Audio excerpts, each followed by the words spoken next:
Hello, नमस्कार साथियों। तो उम्मीद करता हूँ आप सभी बहुत अच्छे होंगे।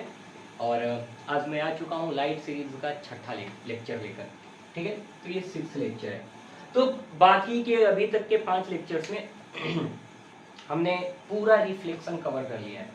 लेक्चर 1 में हमने लाइट का इंट्रोडक्शन स्टार्ट किया था और अभी हमने पूरा रिफ्लेक्शन कवर कर लिया है। जी हाँ।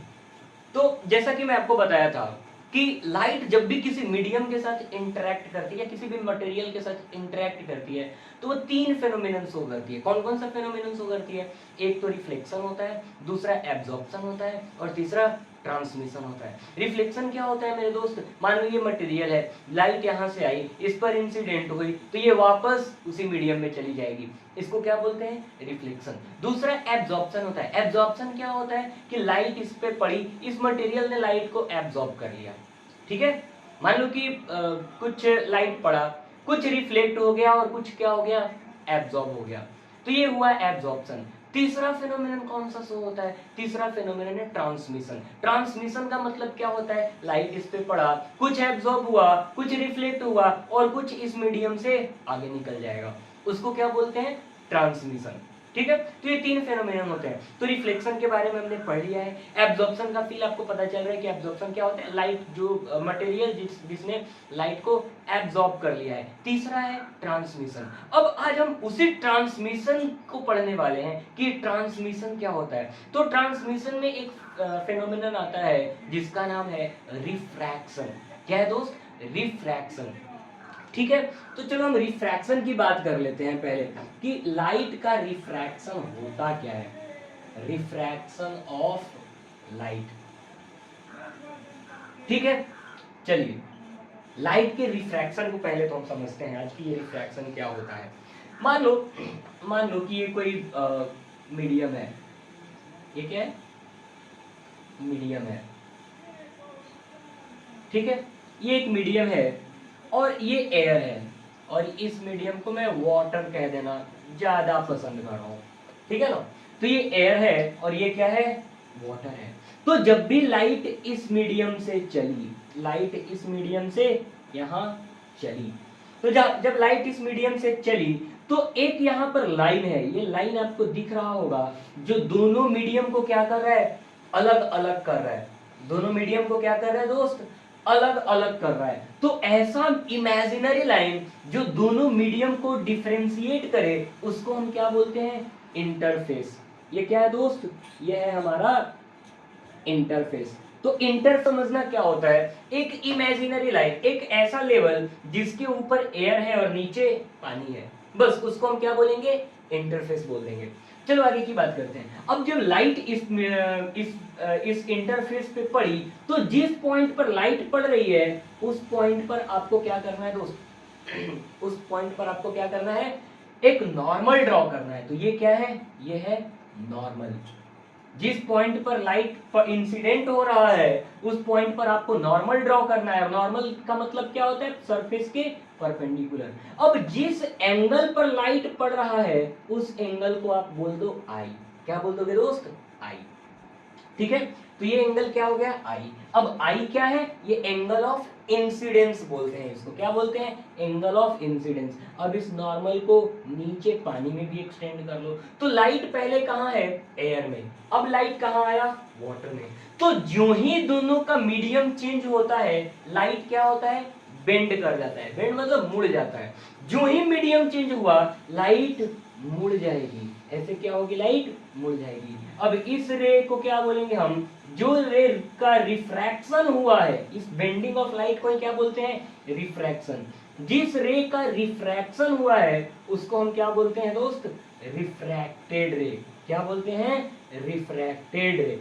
रिफ्लेक्टेड नहीं बोल रहा हूं मैं, रिफ्रैक्टेड बोल रहा हूं। जब रिफ्लेक्शन होता था तो हम रिफ्लेक्टेड रे बोलते थे, जब रिफ्रैक्शन हो रहा है तो हम रिफ्रैक्टेड रे बोल रहे हैं दोस्त। ठीक है, अच्छा ये रे जो इंसिडेंट हो रही है इस सरफेस पर इसको हम क्या बोलेंगे? Incident ray. क्या बोलेंगे दोस्त? Incident ray. वैसी रे जो सरफेस पर इंसिडेंट हो रही है उसको इंसिडेंट रे बोलेंगे। ये इमेजिनरी लाइन जो सरफेस के परपेंडिकुलर है उसको नॉर्मल बोलेंगे। और ये जो ये लाइट जो बेंड हो चुका है इसको क्या बोलेंगे, रिफ्रैक्टेड रे बोलेंगे। समझ आ रहा है? तो पहले तो रिफ्रैक्शन होता क्या है आप ये लिख लीजिए, it is the phenomenon it is the phenomenon of bending of light। कैसा phenomenon है दोस्त, लाइट के बेंड होने का। ये लाइट बेंड हुआ ना, अब ये लाइट बेंड क्यों हुआ है दोस्त, देखना, it is the phenomenon of bending of light when it changes its medium। ठीक है दोस्त, तो ये एक मीडियम है एयर और ये दूसरा मीडियम है वाटर। लाइट जब तक एयर में था तब तक कोई बेंडिंग हमें नहीं दिख रही थी। लाइट ने जो ही अपना मीडियम चेंज किया लाइट बेंड हो गया है मेरे दोस्त। लाइट क्या हुआ है, बेंड हो गया है। और इस बेंडिंग के फेनोमेनन को हम क्या बोलते हैं, रिफ्रैक्शन। ये बेंडिंग हो क्यों रही है, मीडियम के चेंज होने के कारण। तो मीडियम चेंज होने पे ऐसा क्या हो जा रहा है कि लाइट बेंड हो जा रही है। मीडियम चेंज होने से ऐसा क्या हो रहा है कि लाइट बेंड हो जा रही है ना, आ रहा है ना मन में क्वेश्चन। तो ये बेंडिंग होता है लाइट के स्पीड के चेंज होने की वजह से। अच्छा, स्पीड चेंज हो जाता है, हाँ क्यों चेंज हो जाता है, स्पीड चेंज हो जाता है इनके ऑप्टिकल डेंसिटी के डिफरेंस की वजह से। अब ऑप्टिकल डेंसिटी क्या होती है सब डिस्कस करेंगे मेरे दोस्त, बने रहो बस तुम। चलो मैं एक और पॉइंट लिखता हूं कि आखिर ये बेंड हो क्यों रहा है, लाइट क्यों बेंड हो रहा है। लिखना, bending of light takes place due to the change in its optical, या फिर in its speed लिख देते हैं, फिर हम डिस्कस करेंगे। अरे चलो, अब ये स्पीड कैसे चेंज हो रहा है इसके बारे में ध्यान से सुनना। ये एयर है, एयर की जो डेंसिटी होती है, डेंसिटी का मतलब जब भी मैं बोलूं आप ऑप्टिकल डेंसिटी समझना। ऑप्टिकल क्या होता है मैं बताऊंगा, है ना। इस एयर की जो डेंसिटी होती है वो कम होती है और पानी की जो डेंसिटी होती है वो ज्यादा होती है। तो पानी कैसा मीडियम है, डेंसर मीडियम। जिसकी डेंसिटी ज्यादा हो उसको हम बोलते हैं डेंसर मीडियम, और जिसकी डेंसिटी कम हो उसको हम क्या बोलते हैं दोस्त, रेयरर मीडियम। समझ लो मेरी बात, एक हो गया डेंसर मीडियम और दूसरा हो गया रेयरर मीडियम, है ना। तो डेंसर मीडियम और रेयरर मीडियम, डेंसर मीडियम कौन, जिसकी डेंसिटी ज्यादा, और रेयरर मीडियम कौन, जिसकी डेंसिटी कम। ठीक है, अब ये जो एंगल है ना इसको हम बोलते हैं एंगल ऑफ रिफ्रैक्शन। आर क्या है, रिफ्लेक्शन नहीं, जब रिफ्लेक्शन में आर आ रहा था तो एंगल ऑफ रिफ्लेक्शन बोलते थे, जब रिफ्लेक्शन में आर आ रहा है तो उसको एंगल ऑफ रिफ्रैक्शन बोलेंगे मेरे दोस्त। सही है, समझ आ रहा है यहां तक। चलिए, तो अब मैं बात कर रहा था कि आखिर ये बेंडिंग हो क्यों रही है। तो ये बेंडिंग हो रही है स्पीड में चेंज आने की वजह से। अब ये स्पीड में चेंज क्यों आ रही है, क्योंकि दोनों की डेंसिटी में चेंज है। अब डेंसिटी में चेंज का मतलब क्या हुआ, मान लो आप एक सड़क पे चल रहे हो, है ना, एकदम खाली है रोड, तो आपकी स्पीड ऑब्वियस ज्यादा हो गया, भ्रम भ्रम करके एकदम उड़ाते हुए निकलेंगे, है ना।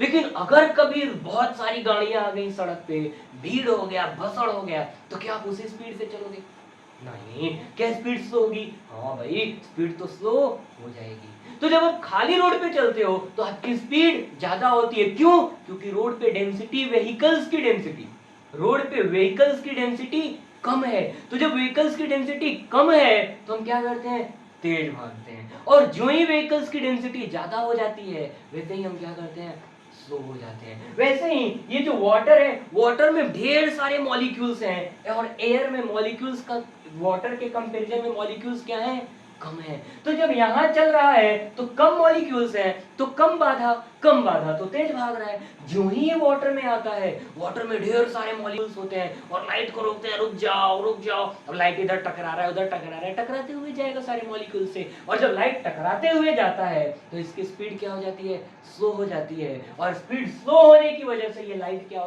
क्या होता है? बेंड हो जाता है। समझ आ रहा है? लेकिन जब भी मैं डेंसिटी बोल रहा हूं, आप मास डेंसिटी नहीं समझना। इस लेक्चर में हम वही डिस्कस करने वाले हैं, मास डेंसिटी और ऑप्टिकल डेंसिटी के बीच का अंतर, कि ऑप्टिकल डेंसिटी क्या होता है। मैं सब बताऊंगा। ऑप्टिकल डेंसिटी से कभी घबराना नहीं है, हम लास्ट क्लास तक इसको डिस्कस करेंगे मेरे दोस्त। समझ आ रहा है आपको?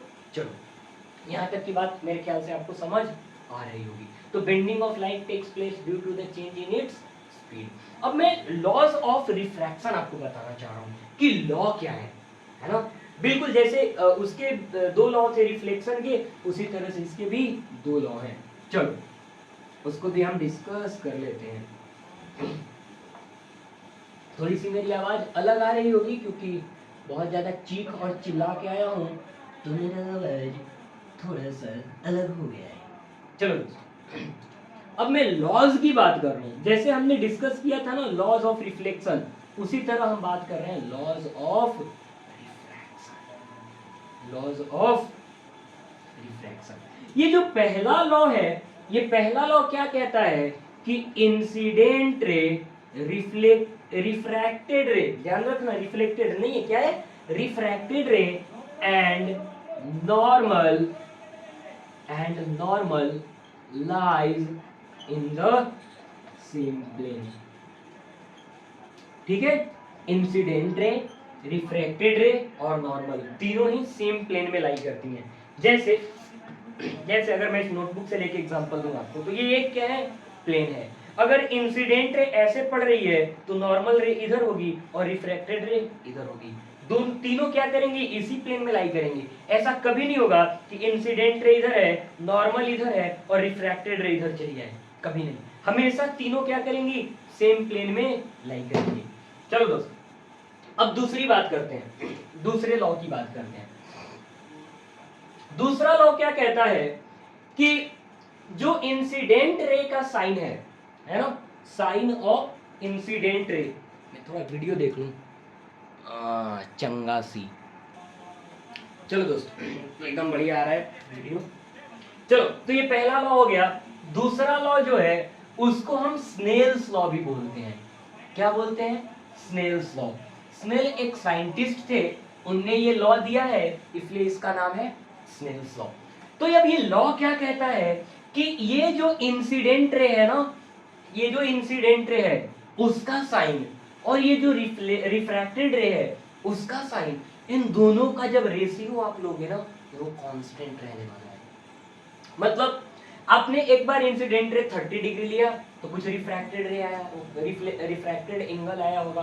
फिर जब आपने इंसिडेंट एंगल को 60 लिया, फिर कुछ एंगल ऑफ रिफ्रैक्शन आया होगा। तो हर बार इसको चेंज करो, ये जो आए, फिर चेंज करो, फिर ये आ रहा है, फिर ये चेंज करो, फिर ये आ रहा है, और इनका रेशियो लेते जाओ साइन लगा लगा के। तो जो इनके बीच का रेशियो होगा ना, वो हमेशा क्या होगा? कांस्टेंट होगा। क्या होगा मेरे दोस्त? कांस्टेंट होगा। अब आप साइन से थोड़ा सा डर रहे हो, पहले मैं स्टेटमेंट लिखता हूं, फिर आपको साइन समझाता हूं। सिनेस लॉ क्या कहता है? The ratio of sine of angle of incidence and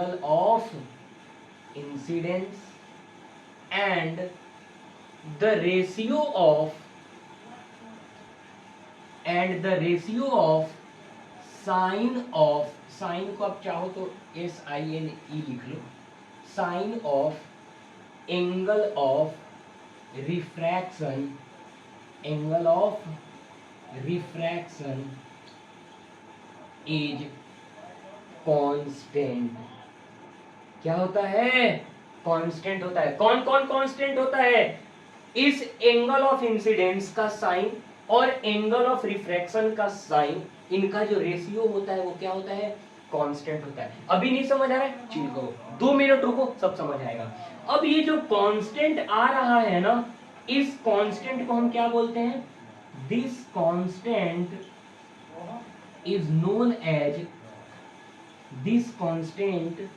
known as refractive index. इसको क्या बोलते हैं मेरे दोस्त?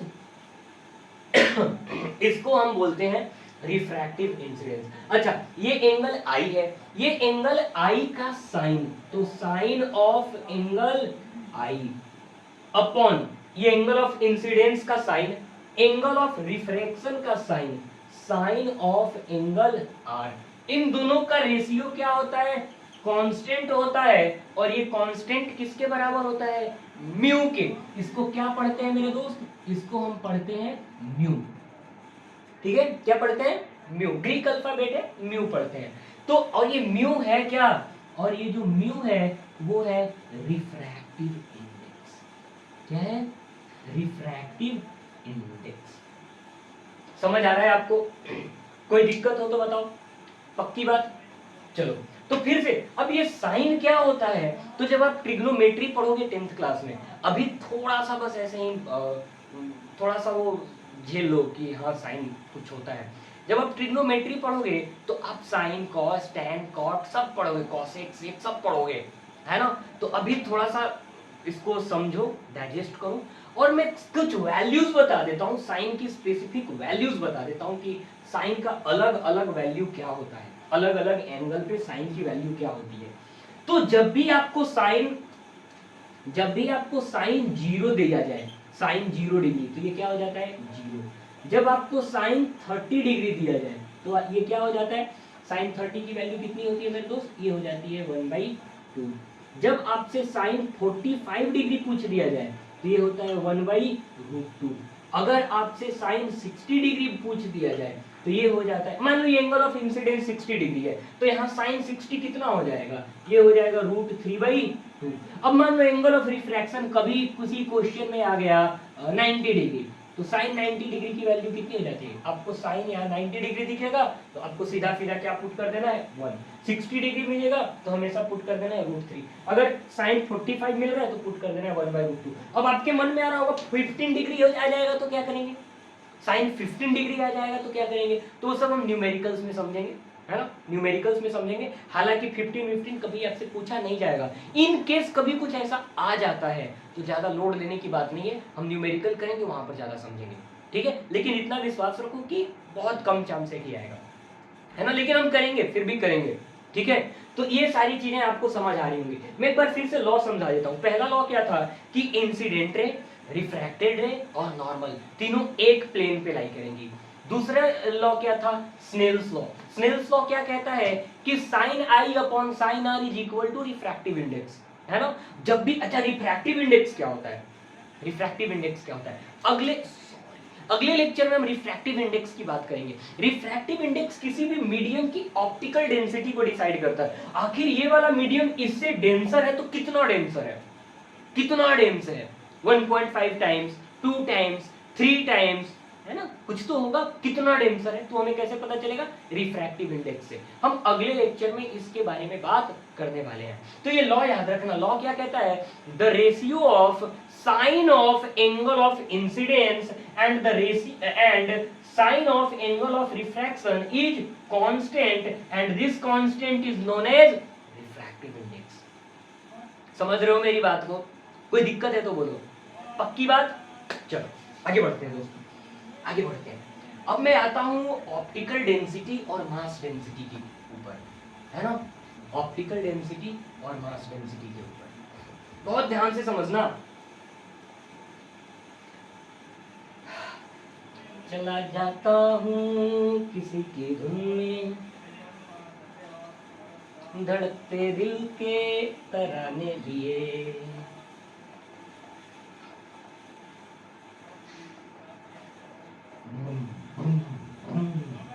चलो दोस्तों, अब मैं पहले आपको बताता हूं कि मास डेंसिटी क्या होता है।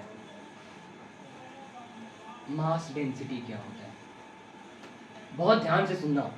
बहुत कंफ्यूजिंग चीज है दोस्त, बहुत लोगों को नहीं पता होता है, लेकिन चूंकि आप मुझसे पढ़ रहे हो तो पता होना बनता है यार, है ना? तो मास डेंसिटी क्या होता है? डेंसिटी का मतलब होता है ना कि यूनिट वॉल्यूम में कोई चीज कितना है। जैसे अगर मैं इस अपने कमरे की पीपल डेंसिटी देखूं तो इस कमरे में कितने पर्सन है, वो क्या हो जाएगा, पर्सन डेंसिटी या पीपल डेंसिटी, है ना। या फिर नंबर ऑफ पार्टिकल्स की डेंसिटी देखो तो नंबर ऑफ पार्टिकल्स पर यूनिट वॉल्यूम, ये क्या हो जाएगा, नंबर डेंसिटी। लेकिन जब मास डेंसिटी बोलते हैं तो इस कमरे में कितना मास है ना, या फिर यूनिट वॉल्यूम में कितना मास है, उसको हम क्या बोलते हैं, मास डेंसिटी। मान लो मैं ये कमरा बना रहा हूं, है ना, ये मैं कमरा बना रहा हूं, है ना, ये क्या है मेरे दोस्त, ये कमरा है। अब इस कमरे में कितना मास है, ये क्या बताएगा हमें, मास डेंसिटी। तो मास डेंसिटी को हम कैसे डिफाइन करते हैं, मास पर यूनिट वॉल्यूम, मास पर unit volume is known as mass density, है ना, क्या बोलते हैं इसको, मास डेंसिटी। मास पर unit volume is known as mass density. अब ये मास डेंसिटी आता कैसे, किसी एटम का मास जनरली उसके न्यूक्लियस में होता है। कहां होता है, न्यूक्लियस में होता है। जैसे अगर मैं हाइड्रोजन एटम की बात करूं तो हाइड्रोजन एटम का स्ट्रक्चर कैसा है मेरे दोस्त, या फिर हीलियम की बात कर लो तो हीलियम में कितना होता है इसका एटॉमिक नंबर, इसका एटॉमिक नंबर 2 और मास नंबर 4। इसका मतलब ये है कि इसके पास 2 प्रोटॉन होंगे, कितने प्रोटॉन होंगे, 2 प्रोटॉन होंगे और 2 न्यूट्रॉन होंगे। ये न्यूक्लियस है, ये क्या है, न्यूक्लियस है ना। ऐसा ही होता है ना एटम का स्ट्रक्चर, अंदर न्यूक्लियस होता है और बाहर क्या करते हैं, इलेक्ट्रॉन्स रिवॉल्व करते हैं। हीलियम के पास कितना इलेक्ट्रॉन होता है, 2। तो बाहर कितना इलेक्ट्रॉन रिवॉल्व करते हैं, और न्यूक्लियस में क्या होता है, सारे मास कंसंट्रेटेड होते हैं, है ना। न्यूक्लियस में क्या होते हैं, मास कंसंट्रेटेड, ऐसे दिबकते बैठे हुए हैं न्यूक्लियस में, है ना। तो क्या ये वाला स्पेस खाली है, जी, इसको ऐसा माना जाता है कि ये वाला स्पेस क्या है, खाली है। लेकिन इस एटम में तो इलेक्ट्रॉन भी है, क्या इलेक्ट्रॉन के पास मास नहीं होता, मास होता है, लेकिन बहुत कम मास होता है। इलेक्ट्रॉन का मास इतना कम होता है कि न्यूक्लियस का जो मास होता है उसके सामने हम इसको नेग्लेक्ट कर सकते हैं। तो अगर मैं बोलूं कि किसी एटम का सारा मास कहाँ है, तो वो कहाँ है दोस्त, न्यूक्लियस में। कहाँ है, न्यूक्लियस में। और किस फॉर्म में है, प्रोटॉन और न्यूट्रॉन के फॉर्म में। समझ आ रहा है आपको। तो सारा का सारा मास कैसे, ऐसे कंसंट्रेटेड है ना, एक जगह पर, क्योंकि न्यूक्लियस तो छोटा सा है ना, वो एकदम ऐसे दुबका हुआ है वहां पे न्यूक्लियस पे। समझ आ रहा है। तो ये बात मैं क्यों बता रहा हूं कि दुबका हुआ है, सेंटर पे ऐसे कंसंट्रेटेड है, इसका फील आपको आगे आने वाला है, ठीक है। तो यहाँ पर मास होता है, तो मास होता क्या है, मास पर यूनिट वॉल्यूम, ये होता है डेंसिटी। तो अगर मैं डेंसिटी आपको बताऊं तो ये क्या होता है, मास पर यूनिट वॉल्यूम, है ना, ऐसा ही होता है। अब मास की यूनिट क्या होती है, इसकी अगर डेंसिटी की आप यूनिट लिखना चाहो तो ये क्या हो जाएगा, केजी डिवाइडेड बाई वॉल्यूम, कितना हो जाएगा, मीटर क्यूब। ये क्या होगी इसकी, एसआई यूनिट होगी। लेकिन अब ऑप्टिकल डेंसिटी क्या होता है, ऑप्टिकल डेंसिटी क्या होता है, ऑप्टिकल डेंसिटी क्या होता है दोस्त, बहुत ध्यान से सुनना, बहुत ध्यान से सुनना, बहुत मजा आने वाला है। सर हम तो मास डेंसिटी और ऑप्टिकल डेंसिटी सेम समझ रहे थे, लेकिन ऑप्टिकल डेंसिटी क्या होता है, it is the measure of speed of light in a medium। अच्छा, क्या ऐसा होता है, हाँ ऐसा ही होता है, समझ रहे हो। तो अगर मैं बोलूं कि अगर ऑप्टिकल डेंसिटी ज्यादा है, मतलब मीडियम की डेंसिटी ज्यादा है, कौन सी, ऑप्टिकल डेंसिटी। तो अगर ऑप्टिकल डेंसिटी ज्यादा है तो स्पीड ज्यादा होगा कि कम, भैया भसड़ ज्यादा है तो स्पीड कम हो जाएगी। तो अगर ऑप्टिकल डेंसिटी ज्यादा है तो स्पीड ऑफ लाइट क्या हो जाएगी दोस्त, स्पीड ऑफ लाइट कम हो जाएगी। अगर ऑप्टिकल डेंसिटी कम है तो स्पीड ऑफ लाइट ज्यादा हो जाएगी, ठीक है। तो लाइट की स्पीड को हम कैसे मेजर करेंगे, हम मेजर करेंगे ऑप्टिकल डेंसिटी से। ठीक है। अगर मैं बोल रहा हूं कि कोई मीडियम ऑप्टिकली डेंसर है ना, मान लो एक मीडियम है ए और दूसरा मीडियम है बी, मैं बोल रहा हूं मीडियम बी ऑप्टिकली डेंसर है ए से, तो इसका मतलब क्या हुआ कि मीडियम बी में लाइट की स्पीड ए के कंपैरिजन में कम हो जाएगी। फिर से समझना, अगर मैं बोलूं कि मीडियम बी की ऑप्टिकल डेंसिटी ए के कंपैरिजन में ज्यादा है, तो इसका मतलब क्या है कि मीडियम बी में लाइट की स्पीड कम हो जाएगी। दूसरा केस, अगर मैं बोलूं कि मीडियम ए की डेंसिटी ज्यादा है और मीडियम बी की डेंसिटी कम है, तब क्या होगा? ए की डेंसिटी ज्यादा, बी की डेंसिटी कम, तो यहां स्पीड कम, नीचे लाइट जो ही जाएगी तेज भागेगी। तो जब लाइट तेज भागेगी और लाइट धीरे भागेगी तब क्या होगा? तब क्या होगा वो भी मैं डिस्कस करूंगा, लेकिन पहले इधर सुनो। अब ये मास डेंसिटी और ऑप्टिकल डेंसिटी आप कह रहे हो अलग अलग होता है, क्या मैं ऑप्टिकल डेंसिटी को मास डेंसिटी नहीं कह सकता? नहीं। लेकिन बात तो सेम ही है। कैसे बात सेम है? जैसे मान लो ये एक बीकर है, इसमें पानी भरी पड़ी है ना, इसमें क्या है? पानी भरी पड़ी है, इधर एयर है, ये वाटर है, कह दो वाटर। लाइट इधर से आ रही है, जब लाइट इधर से आ रही है तो वाटर की डेंसिटी हमें पता है कि एयर के कंपैरिजन में ज्यादा होगा। वाटर की डेंसिटी मतलब मास डेंसिटी, मैं भी बोल रहा हूँ वाटर की मास डेंसिटी ज्यादा। देखो हमेशा कंफ्यूज नहीं होना, मास डेंसिटी सबसे ज्यादा किसका होता है? सॉलिड का, फिर लिक्विड का और फिर गैस का। गैस की मास डेंसिटी बहुत कम होती है, फिर लिक्विड की और फिर सबसे ज्यादा सॉलिड की। तो चूंकि ये लिक्विड है और ये गैस है, तो लिक्विड की मास डेंसिटी क्या होगी? ज्यादा होगी, और गैस की मास डेंसिटी क्या होगी? कम होगी, है ना? यही बात है ना? तो अब आप कहोगे कि हाँ लेकिन ये तो देखा गया है कि यहाँ पर स्पीड क्या हो जाती है लाइट की? स्लो हो जाती है। तो मास डेंसिटी ज्यादा है तो लाइट की स्पीड स्लो हो गई। तो फिर फर्क क्या पड़ा? मैं बोलूं इसको ऑप्टिकल डेंसिटी या मास डेंसिटी, अगर ऑप्टिकल डेंसिटी भी ज्यादा होता तो भी लाइट की स्पीड स्लो होती, अगर मास डेंसिटी ज्यादा है तो भी लाइट की स्पीड स्लो हो रही है। लेकिन क्या ये हमेशा होता है? नहीं। एक केस मैं आपको बताता हूं जब ये वैलिड नहीं होता है, आप इसको नोट करें और फिर मैं इसको इरेज करता हूं। चलो दोस्तों आगे बढ़ते हैं।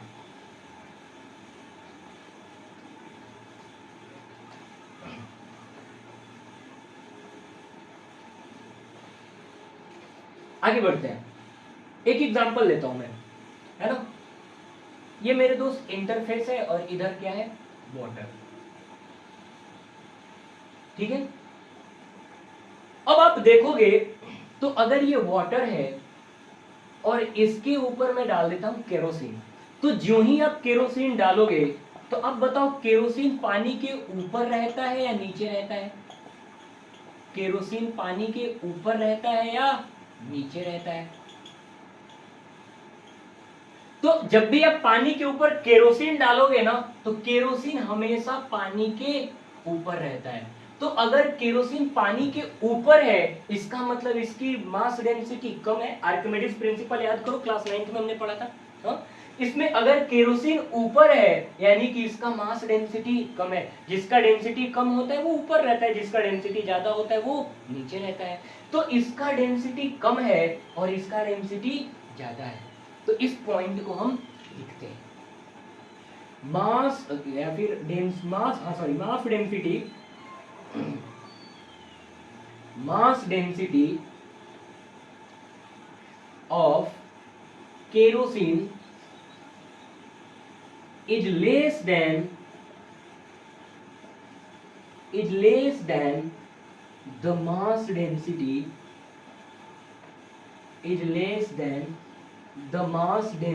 of water। केरोसिन की मास डेंसिटी क्या है? पानी के मास डेंसिटी से कम है। लेकिन मजेदार चीज आपको पता है क्या है? कि केरोसिन की ऑप्टिकल डेंसिटी ज्यादा होती है। केरोसिन की ऑप्टिकल डेंसिटी ज्यादा होती है, लिखना इस बात को। But the optical density of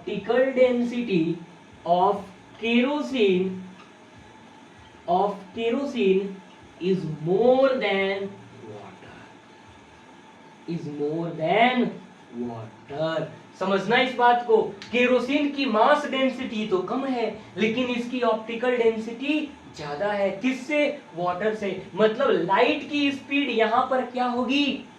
कम होगी। किसके कंपैरिजन में? वाटर के कंपैरिजन में। तो मेरे दोस्त अब ये केरोसिन क्या हो गया? ये ऑप्टिकली डेंसर मीडियम हो गया और वाटर क्या हो गया? ऑप्टिकली रेयरर मीडियम हो गया। अगर मास के हिसाब से हम बात करेंगे तो पानी डेंसर है, केरोसिन रेयरर है, लेकिन जो ही हम ऑप्टिकल डेंसिटी की बात करेंगे तो केरोसिन डेंसर है और वाटर रेयरर है। मतलब इसकी ऑप्टिकल डेंसिटी ज्यादा है और इसकी ऑप्टिकल डेंसिटी कम है। अगर मैं बोल रहा हूं कि केरोसिन की ऑप्टिकल डेंसिटी ज्यादा है, इसका मतलब क्या हुआ?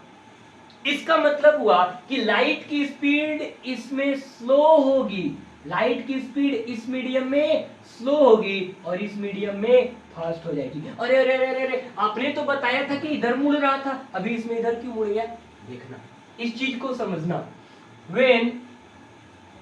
when light travels, अरे मेरा पेन थोड़ा मेरे दिमाग से 2 कदम आगे चल रहा है। when light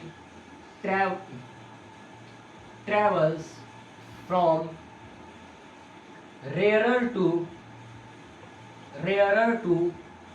denser medium, then it bends, किधर बेंड होगा? Towards the normal. किधर बेंड होगा मेरे दोस्त? Towards the normal. और दूसरी बात क्या है? When light travels from denser to rarer medium, जब डेंसर से रेयरर में आ रहा है, denser to rarer medium, then it bends away from the normal। अब ये मैं क्या कहना चाह रहा हूं, समझना इस बात को, इस बात को समझना। मैं इसको इरेज कर देना चाह रहा हूं मेरे दोस्त। ये लो मैंने इरेज कर दिया। चलो, सबसे इंपॉर्टेंट अगर इसमें कुछ था तो वो था ऑप्टिकल डेंसिटी और मास डेंसिटी, समझने के पॉइंट ऑफ व्यू से। मान लो ये एयर है ना, और इधर मैं वाटर बना रहा हूं। मैं क्या बना रहा हूं? वाटर। तो अगर रे यहां से इस इंटरफेस पर इंसिडेंट हुई तो जहां इंसिडेंट हुई वहां एक नॉर्मल बनाओ। नॉर्मल क्या होता है मेरे दोस्त? Perpendicular to the surface. अगर ये एयर है और मैं ये वाटर ले लूं, क्या ले लूं? वाटर, तो क्या होगा? रेयर से ये कैसा मीडियम है? रेयरर मीडियम है ना, गैस है ये, और ये वाटर है, ये क्या है? डेंसर मीडियम है ना। ये रेयरर मीडियम है और ये क्या है? Denser medium. जब भी लाइट रेयरर मीडियम से डेंसर मीडियम की ओर आएगी तो किधर मुड़ेगी? Towards the normal.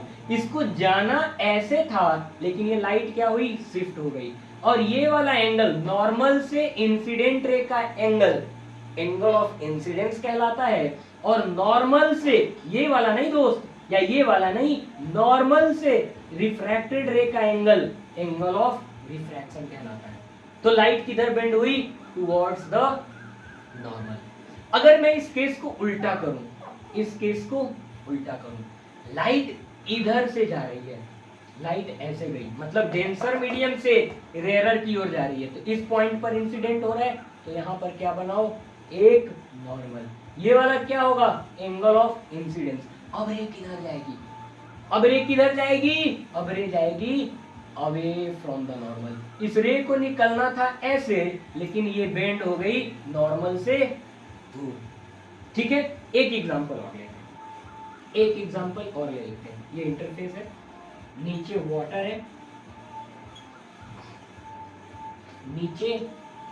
वाटर है, और ऊपर ले लेता हूं मैं केरोसिन।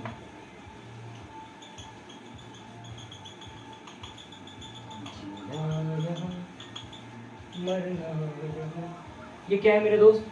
केरोसिन। अब मैं अभी बताया था आपको कि इसकी मास डेंसिटी कम होती है वाटर से, लेकिन ये ऑप्टिकली डेंसर मीडियम है। कैसा है? डेंसर मीडियम है। और वाटर क्या है? रेयरर मीडियम है। क्या होता है? ये क्या है? रेयरर मीडियम है। तो अब होता क्या है कि मान लो रे ऐसे इंसिडेंट हुई है ना, तो ये तो डेंसर है और नीचे वाला क्या है? रेयरर मीडियम है। तो ये कुछ एंगल ऑफ इंसिडेंस में यहाँ बना देता हूँ, ये होगा एंगल आई। अब क्या होगा? डेंसर से रेयरर की ओर जा रहा है तो किधर मुड़ेगा? Away from the normal. अब मान लो एक दूसरी रे है, वो ऐसे इस पर इंसिडेंट हुई, यहाँ एक नॉर्मल बनाओ, ये इंसिडेंट रे है। अब रेयरर से डेंसर किधर जाएगा दोस्त? Towards the normal. समझ आ रहा है आपको मेरी बात? चलो सही है। अब अभी भी मेरे वो मन में वो नहीं समझ आ रहा है कि आखिर ये केरोसिन जो जिसकी मास डेंसिटी ज्यादा है वो ऑप्टिकली केरोसिन जिसकी मास डेंसिटी कम है वो ऑप्टिकली डेंसर कैसे होगी? अब इस बात पर डिस्कस करते हैं। चलो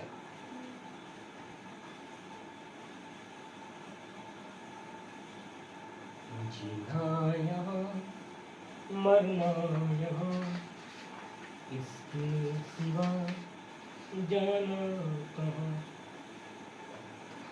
चलो दोस्त, हालांकि ये चीजें आपकी किताबों में नहीं लिखी होंगी, लेकिन चूंकि मैं पढ़ा रहा हूं तो आपको भी ये सारी चीजें समझना आवश्यक है। चलो पहले तो इसको क्वेश्चन के फॉर्म में लिखो कि kerosene is lighter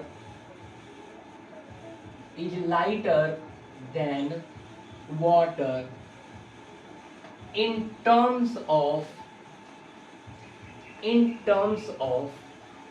mass density,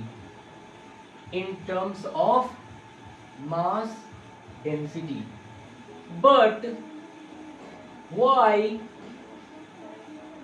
is it denser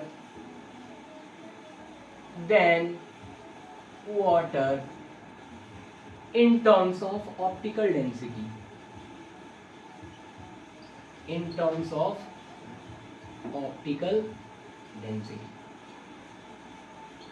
इसका आंसर क्या होगा? Due to the structure of kerosene. बस। क्यों? केरोसिन के स्ट्रक्चर की वजह से, due to structure of kerosene का जो स्ट्रक्चर है ना, उसकी वजह से ये ऑप्टिकली डेंसर है और मास के हिसाब से लाइटर है। तो ऐसा क्या है इसके स्ट्रक्चर में और इसके पास ऐसा क्या है जो वाटर के पास नहीं है? समझ आ रहा है आपको? तो जो केरोसिन है ना, अगर मैं केरोसिन आपको दिखाऊं तो केरोसिन मेरे ख्याल से एग्जैक्ट तो ध्यान नहीं आ रहा है, C12H22 या समथिंग से लेके C16H समथिंग तक रहता है, मुझे एग्जैक्ट ध्यान नहीं आ रहा कितना होता है। ठीक है, आप ये पता करके एक बार कमेंट कर देना कि होता कितना है ना केरोसिन का फॉर्मूला। तो C12H22 से C16 तक ये केरोसिन बनता है। मतलब ये केरोसिन है क्या? कार्बन कंपाउंड है, मतलब कार्बन से बना हुआ है। आप केमिस्ट्री में पढ़ेंगे कार्बन एंड इट्स कंपाउंड, तो वहां पर आप ये सारी चीजें पढ़ेंगे। तो जब C12H22 है, शायद ये H22 होता है यार, मेरे को एग्जैक्ट ध्यान नहीं आ रहा है, और ये C16H समथिंग है। प्रभु थोड़ा देखिए ना केरोसिन का फॉर्मूला क्या होता है। तो ये C12H22 से C16 समथिंग होता है, और एक होता है वाटर,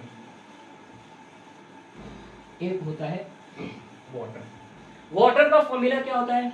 H2O, है ना। वाटर का फॉर्मूला क्या होता है? H2O। अगर वाटर का स्ट्रक्चर आप देखोगे तो ये ऑक्सीजन है, इससे 2 हाइड्रोजन, हालांकि ऐसे नहीं बनता है, इसका शेप कुछ ऐसा होता है, है ना, ऐसा शेप होता है। तो ये ऑक्सीजन है और इससे 2 हाइड्रोजन जुड़ जाते हैं। केरोसिन का स्ट्रक्चर आप देखोगे तो इसके पास 12 कार्बन है, 2 3 4 5 ऐसे 12 कार्बन होंगे, और इधर हाइड्रोजन सब लगा रहेगा। मैं बस आपको C10H22 C16H34 H34 मतलब कि ये क्या बन रहा है, 32 अल्केन बन रहा है ना।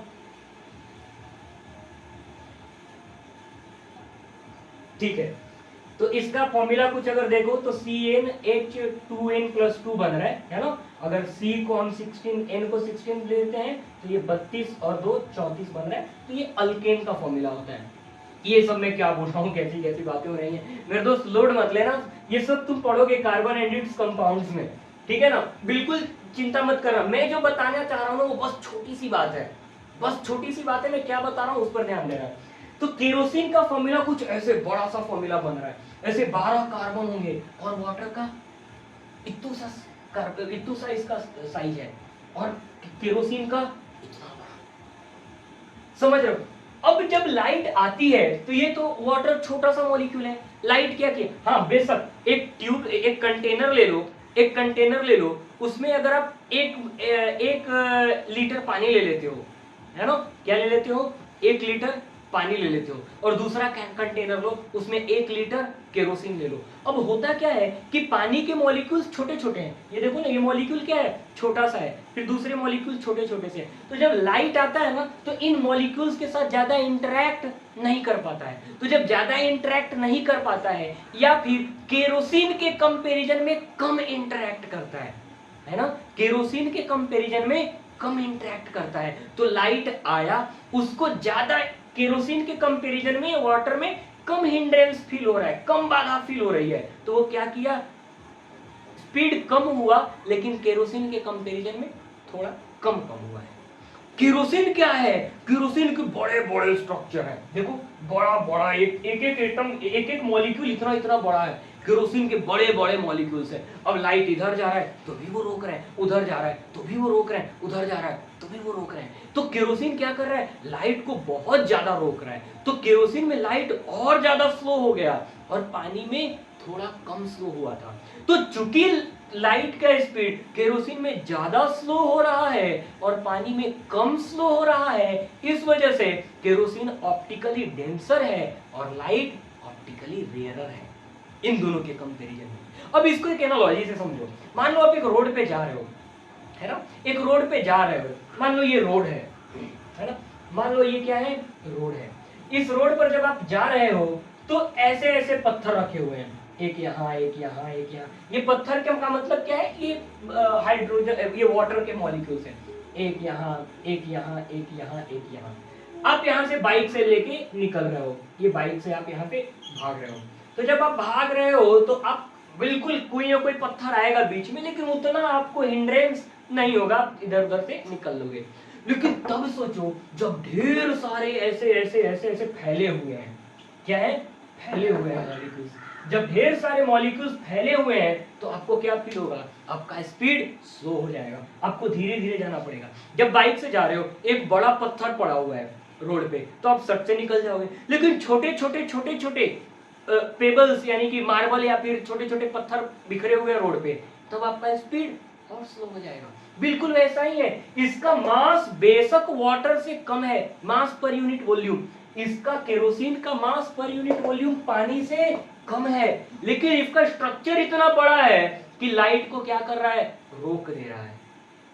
समझ रहे हो, तो आपको समझ आ रहा होगा मास डेंसिटी और ऑप्टिकल डेंसिटी के बीच का डिफरेंस। तो मैं उम्मीद करता हूं कि ये लेक्चर आपको बढ़िया से समझ आया होगा। देखो दोस्त, हम एक एक चीज की बारीकियों को समझेंगे, है ना, मैं जो भी लेक्चर रिकॉर्ड कर रहा हूं वो इसलिए नहीं है कि हम कुछ भी पढ़ लेंगे, नहीं, एक एक चीज की बारीकियों को पकड़ेंगे, बारीकियों को समझेंगे, खूब अच्छे से पढ़ेंगे, है ना। एक ये अच्छी अंडरस्टैंडिंग है जो हमें बिल्ड करनी है फिजिक्स के लिए, है ना दोस्त। तो आप मुझसे जुड़े रहिए, आप मेरे टेलीग्राम के ग्रुप को ज्वाइन करिए, कोई भी डाउट हो हम वहां पर डिस्कस कर सकते हैं, है ना। आप ग्रुप में डाउट कमेंट करो, मैसेज करो कि मुझे इस क्वेश्चन में डाउट है, ये नहीं हो रहा है, कोई भी एनसीईआरटी के क्वेश्चन सॉल्व कर रहे हो या फिर मैं मॉड्यूल जो दे रहा हूँ, पीडीएफ जो दे रहा हूँ वो सॉल्व कर रहे हो, तो उनमें से जो भी डाउट है आपके पास उनको मेरे पास भेजो, उस ग्रुप में टेलीग्राम के लिंक पे जाओ, ग्रुप ज्वाइन करो, वहां पर भेजो, अपन वहां अवेलेबल रहते हैं।